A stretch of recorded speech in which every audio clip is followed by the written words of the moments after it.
तस्वीरों पर पहले आपकी टिप्पणी में ले लेना चाहूंगी और खामनेई की ओर से जो बातें कही गई हैं, क्या वो आग में घी डालने का काम करेगा? Thank you Chitra ji, invite करने के लिए। बिल्कुल जो खामनेई जी का है वो आग में घी डालने वाली बात है, क्योंकि उन्होंने जो 7 अक्टूबर को हमला हुआ उसको भी पहले भी उन्होंने जायज ठहराया और अब भी जायज ठहराया। पिछली बार तो उन्होंने ये कहा था कि जिन लोगों ने हमला किया है मैं उनके हाथ चूमना चाहता हूं। तो ये जो एक इजराइल के जो प्राइम मिनिस्टर हैं उन्होंने 2 मैप दिखाए थे अपने यूएन के संबोधन के दौरान में। एक में दिखाया था उन्होंने अभिशाप और दूसरे में दिखाया था आशीर्वाद। अभिशाप के अंदर में जो ईरान, इराक और सीरिया की जगह है उसको दिखाया, और अभी जो उन्होंने आशीर्वाद था उसमें सऊदी अरबिया, यूएई और इंडिया तक जो India middle east corridor, economic corridor बनना है वो दिखाया था। तो ये एक जो ईरान है वो धर्म के नाम पर पूरी दुनिया को एक जो टेररिज्म फैलाई हुई है वो अपने देश को भी बर्बाद कर रहे हैं। वो इसलिए कर रहे हैं कि आप देखते हैं कि उनकी इकोनॉमी कहाँ गई है। वही देश है, उनके पास भी ऑयल है, सऊदी अरेबिया के पास भी ऑयल है, यूएई के पास भी ऑयल है, वो कहाँ पर है। और उन्होंने कोशिश की है कि धर्म के नाम पे वो लोगों को एकजुट करें, लेकिन मुझे नहीं लगता कोई भी इसमें एकजुट होगा, या जो उनके साथ लग रहा है कि नहीं होगा कोई एकजुट। मुस्लिम देशों को एकजुट होने की जो अपील खामनेई की ओर से की गई है, क्यों आपको ऐसा लग रहा है? नहीं, मुझे को ऐसा इसलिए लग रहा है कि ये सऊदी अरबिया है, जो यूएई है, और ये सब अच्छी तरह से समझते हैं कि ये जो एक इनका प्रोग्राम है, न्यूक्लियर का प्रोग्राम, उसके तो पहले से अगेंस्ट है वो। आप ये देखिए कि उन्होंने एक धमकी दी है, अगर हमारे तेल के कुओं पे या हमारी रिफाइनरी पे अटैक किया तो जो मित्र देश हैं, मित्र देश में कौन है? यूएई है और सऊदी अरबिया है, कि हम उनके ऊपर अटैक करेंगे। तो आप ये बताइए कि जब वो आप जो अंदर से उनके दिल में क्या चलता रहता है, ऊपर से वो क्या दिखाते हैं। तो इसलिए जितने भी सऊदी अरबिया और जो बाकी देश हैं उनका वो नहीं आएंगे। आप जो बड़ी बातें कह रहे हैं, एक मैप मैं चला रही हूं, थोड़ा सा मैं डिस्क्राइब करूंगी, उसको आगे आप देखकर जरूर बताएं। शिया और सुन्नी, क्योंकि हमने देखा है कि बहुत सारे मुद्दों पर ये दोनों एक साथ नहीं आते हैं, लेकिन आज खामनेई की ओर से पूरी कोशिश की गई कि मुस्लिम कंट्रीज को एक साथ लेकर आया जाए और इजराइल के साथ ही साथ अमेरिका और बाकी जो कंट्रीज हैं उनके खिलाफ एक, हालांकि नाम उनकी ओर से नहीं लिया गया, लेकिन भय जो पैदा करने की ये कोशिश है। क्या तमाम मुस्लिम देश एक साथ आएंगे, ये बड़ा सवाल है। क्या वो मैप हम दिखा सकते हैं? यहां देखिए, मध्य पूर्व में सुन्नी मुस्लिमों का दबदबा किस तरह से है, ईरान, कुवैत, इराक, इजराइल। अब हम आपको यहां पर अलग अलग हिस्सों में जरा इसको क्या हम आबादी का प्रतिशत यहां पर दिखा रहे हैं, क्या हम फुल फ्रेम में इसको दिखा सकते हैं?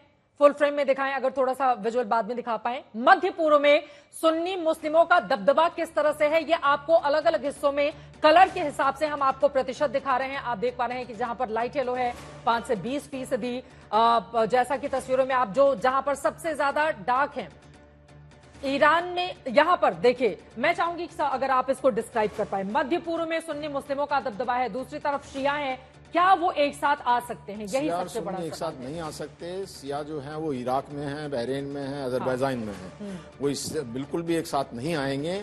और ये जो ये कंट्रीज हैं जिसमें खासकर के सऊदी अरबिया है और जो आपके कतर हैं, आपका कुवैत है, ओमान है, ये सारे जो कंट्री हैं, कम से कम 10 कंट्री ऐसे हैं जिसमें मिलिट्री बेस है यूएस का। और ये मैप पे जो हम दिखा भी रहे हैं, हाँ, इसको कैसे डिस्क्राइब करेंगे? हाँ, इसको डिस्क्राइब ये है कि जो इसमें जो सऊदी जो ये कंट्रीज हैं जिसमें सुन्नी बहुलात है, वो कभी उनके साथ में नहीं आ पाएंगे।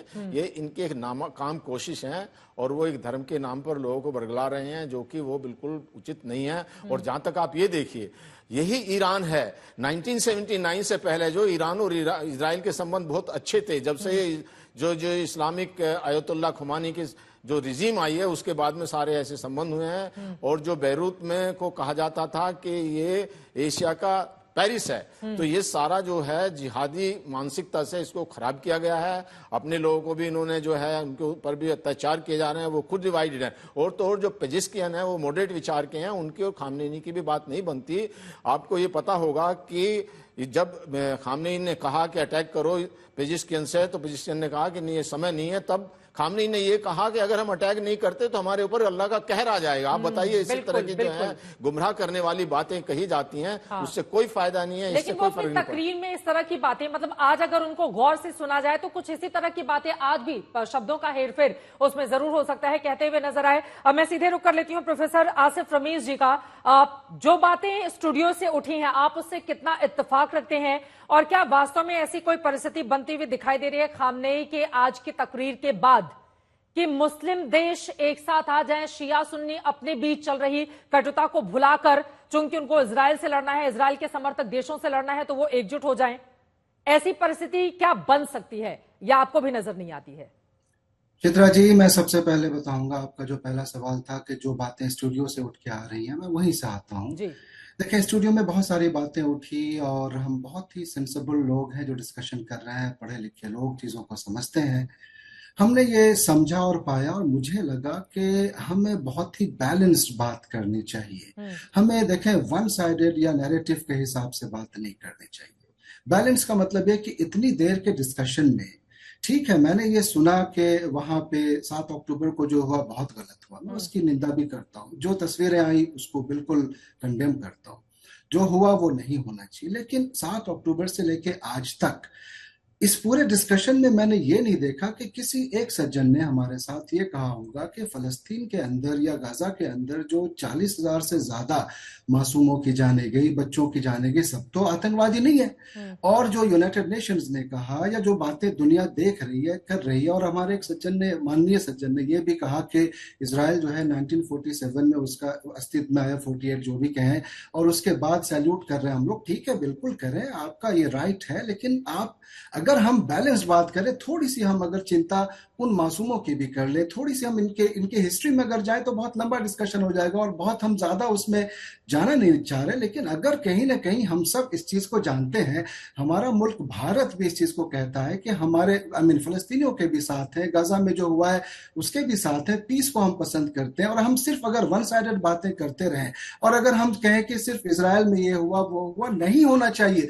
वॉर सोल्यूशन नहीं है। लेकिन सेंसिबल लोग सेंसिबल बातें करें तो ज्यादा सेंसिबल लगता है, ज्यादा अच्छा लगता है। मैं इन स्टूडियो में हो रही तमाम बातों से इसलिए कई चीजों से इत्तेफाक नहीं रखता हूं कि हम बैलेंस बातें नहीं कर रहे। बैलेंस बातों में मैं यही बात कहना चाहूंगा कि देखें, वहां पे यूनाइटेड नेशंस ने कहा, पूरी सेंसिबल कंट्रीज ने कहा, हम ये जानते हैं कि जीसीसी के अंदर जितनी भी कंट्रीज है, चाहे मुस्लिम ममालिक हो, सब प्रोग्रेसिव सोच रख रहे हैं, वो आगे बढ़ना चाह रहे हैं, वो वॉर नहीं चाह रहे हैं। अगर उसमें किसी तरह की कोई सिचुएशन बनती है, एक स्टेट एक्टर्स होते हैं, एक नॉन स्टेट एक्टर्स होते हैं। अगर नॉन स्टेट एक्टर्स ने कुछ गलत किया है तो हमें उसको ट्रीट करने के लिए एक लॉ, कहते हैं ना, कानून के दायरे में रह के, हम इस दुनिया में रहते हैं जहां पे एक ऑर्डर होता है, लॉज होते हैं, कानून होते हैं। अगर उन चीजों को फॉलो किए बिना हम पूरी तरह से ये समझ लेंगे कि हमने चीजों को तबाह कर देना है, बर्बाद कर, दोनों ही तरफ से, अगर इन चीजों को डीएस्केलेशन की बात करें, हम ईमानदारी से इस चीज को सोचें और समझें, तो मुझे लगता है कि मैं एक सवाल उठाना चाह रहा हूं आपके इस जरिए आज के इस स्टूडियो के डिस्कशन को लेके कि हम, खूबसूरती इसमें है, हेल्दी डिस्कशन इसमें है कि दोनों तरफ की चीजों को, अच्छाइयों को, बुराइयों को देखते हुए बात करें। जिसलिए मैं अपनी बात रख रहा हूं। मैं इस चीज में चाहूंगा कि हमारे तमाम सज्जन लोग जरा ये भी बताएं कि जितनी जाने मासूमों की जा रही है, दुनिया की जो कंसर्न है, वॉर की तरफ जो तमाम चीजें बढ़ रही है, क्या ये इकट्ठे ऐसे ही शुरू हो गई? इसकी कोई हिस्ट्री नहीं है? या फिलिस्तीनियों में जो वहां पे एक इनोसेंट लाइफ जो जा रही है उसकी कोई कीमत नहीं है? दोनों तरफ की लाइफ की कीमत है, दोनों की अहमियत है। हम ये सोचें कि कैसे ऐसी बातें करें जिससे डी-एस्केलेशन की तरफ जाए, जिससे पीस की तरफ जाए, ह्यूमैनिटी की बात हो जाए। और फिर हम लोग तो ऐसी बातें कर लेंगे, कर भी रहे हैं, लेकिन सवाल यह है कि राइफल लेकर अगर तकरीर के लिए वो तस्वीरें आप दिखा दीजिए। अगर आप कह रहे हैं कि हमें सौंदर्य ढूंढना है युद्ध के बीच में, तो ऐसा कहां होता है आपसे रमीज जी? और जिसका जिक्र शंकर प्रसाद जी ने किया, नहीं, मैं आपकी बात से सहमत हूं, मैं आपकी बात से सहमत हूं, मैं उसको काट नहीं रही हूं, मैं बस एक उदाहरण आपको दे रही हूं। अगर आज खामनेई सामने आकर वो हिजबुल्लाह के साथ साथ हमास का समर्थन करते हुए दिखाई देंगे, और हमास ने महिलाओं के साथ, बच्चों के साथ क्या बर्बरतापूर्वक सलूक किया था, तो हम यहां पर शांति की कितनी, क्योंकि वो उन मुल्कों के आपस की बात है, हम तो यहां पर तीसरे पक्ष, यहां पर बस देख रहे हैं कि आगे आने वाले वक्त में उसका असर किस तरीके से पड़ेगा। यही तो सवाल है। आतंक और इंसानियत की यहाँ पर बात हो रही है, और आतंक और इंसानियत की जब भी बात होती है तो हमेशा हमारी कोशिश इंसानियत को आगे लेकर जाने की में हमने एक बार भी ये नहीं कहा कि 40-50 हजार जाने जो चली गई। बिल्कुल, मैं आपकी बात से सहमत हूं। मुझे लग रहा है शंकर प्रसाद जी इसका जवाब देंगे, क्योंकि उन्होंने शुरुआत की थी। शंकर प्रसाद जी, ठीक है, ये, लेकिन ये बात तो है ना कि इजराइल की ओर से पहले बता दिया जाता है कि ये जगहों पे हम टारगेट करने जा रहे हैं। सबसे पहले मैं ये कहूंगा, चित्रा जी, सबसे पहले मैं ये, आप, कैन यू हियर मी? जी सर, बोले बोले। Can you hear me? आपकी आवाज आ रही है, आप अपनी बात को आगे बढ़ाएं। बिल्कुल आपकी आवाज आ रही है। Chitra ji, can you hear me? No, I don't think I can't hear you. ठीक है, उन तक आवाज नहीं है। बंसल जी, आप जवाब देखिए, देना जो चाह रहे इस थे। बात को हमको भी दुख है, सबको दुख करें? होता है कि ठीक है, 41,000 लोग जो है वो फिलिस्तीन में मारे गए हैं। हाँ। लेकिन किसकी वजह से मारे गए? वो हमास की वजह से नहीं, तो वो मारे दुख गए। है तो सर, हमास तो आप उनको दुख ढाल को जाहिर बनाता करें, है। मेरे और कहने का आज आप की क्या तारीख समझ रहे तक भी हैं? 1,100 पूरे बंधक discussion हैं, में, पूरे उनको debate क्यों में नहीं वो छोड़ा आपने गया? वो दुख जो जाहिर नहीं किया। आयतुल्लाह खुमानी ने नहीं, ये उनका क्यों ये नहीं कहा? कहना है कि आप सिर्फ इजराइल का एक तरफा समर्थन नहीं, इजराइल कर का रहे हैं। वो इस मानवता तरह की, हम की बातें मानवता की बात हमारे कर रहे कहने हैं। के बाद वो दुख जाहिर मानवता की बात कर रहे हैं। मैं कह रहा हूं, आप ये मानवता की बताइए बात कि बैलेंस आज की करके तारीख करिए। में भी जो है वो बंधक, जो 100 बंधक हैं जिनको तड़पाया जा रहा है, जो कुछ लेडीज वहां पे प्रेग्नेंट हो चुकी हैं, वो बहुत बुरी अवस्था में हैं और उनको फिर भी ढाल बनाया जाए, उनको क्यों नहीं छोड़ा गया? और जो है ये ढाल बनाते हैं जो हमास वाले फिलिस्तीनियों को, इसी वजह से ये वो होती हैं। अभी जो इजराइल तो ये कहता है कि आप वहां से चले जाइए। अब जब ईरान ने अटैक किया तो इजराइल के जो लोग थे वो सारे अपने बंकर में गए, नहीं तो इजराइल भी ढाल बना के उनको खड़ा कर देता तो वो भी मर जाते। लेकिन जो है ये हमास और हिजबुल्लाह जो वहां सिविलियन को ढाल बना करके उनके बीच में जाके लड़ते हैं और उनका कोई कायदा कानून नहीं है, कुछ नहीं मानते। ठीक है, शंकर प्रसाद जी आ चुके हैं, उसके बाद देखिए पांडे जी मैं फौरन आ रही हूँ। शंकर प्रसाद जी, आपने बात शुरू की थी, आपने उनकी बात भी सुनी, उस पर जवाब दीजिए। वो कह रहे हैं एक तरफा बातें क्यों की जा रही हैं इजराइल के समर्थन में? इजराइल जो कर रहा है उस पर क्यों नहीं उसके मुखालिफ? बिल्कुल बहुत अच्छी बातें की इन्होंने। मैं इनकी हर एक बात से सहमत हूं कुछ हद तक, लेकिन हमें समझना चाहिए कि लड़ाई की बेसिस क्या है। देखिए, लड़ाई शुरू कहां से हुई? हम सब मानते हैं, भारत मानता है, सब जगह लोग मानते हैं, 2 नेशन थ्योरी। पैलेस्टीनियन का एक स्टेट होना चाहिए, इजराइल का होना चाहिए, सारी दुनिया मानती है, इसमें कोई दो राय नहीं हो सकती। चित्रा जी, एक टेररिज्म की पैम्फलेट छपी हुई है आज से 25 साल पहले से, जिसमें लिखा है कि टेररिज्म को किस तरह से बढ़ोतरी देनी है। उसमें लिखा है कि टेररिस्ट मस्ट ऑपरेट, टेररिस्ट जितने हैं, हिजबुल्लाह है, हमास है या हूती है, वो कहाँ से ऑपरेट करेंगे? वो वहां से ऑपरेट करना चाहिए जहां पे सिविलियन पॉपुलेशन रहती है।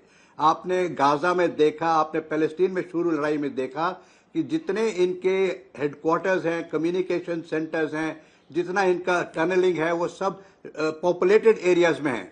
तो ये पॉपुलेटेड एरियाज में रहते हैं। आज आप हिजबुल्लाह का भी देख रहे हैं लेबनान में, सब पॉपुलेटेड एरियाज में रहते हैं। इनकी जो बिल्डिंग है उसमें सब सिविलियन रहते हैं। ये इनकी पैम्फलेट में लिखा है। टेररिज्म की पैम्फलेट में 2-4 बातें लिखी, मैं आपको बताता हूं। मैं टेररिज्म के बारे में बहुत पता है मुझे। देखिए, एक तो टेररिज्म का होता है कि आप टेरर करें, उसको वीडियो बनाएं और वर्ल्ड को दिखाएं कि हम टेररिज्म है, हम ये करते हैं, और दूसरा दिखाएं कि इसका रिस्पांस आता है तो अनआर्म्ड सिविलियंस मारे जाते हैं।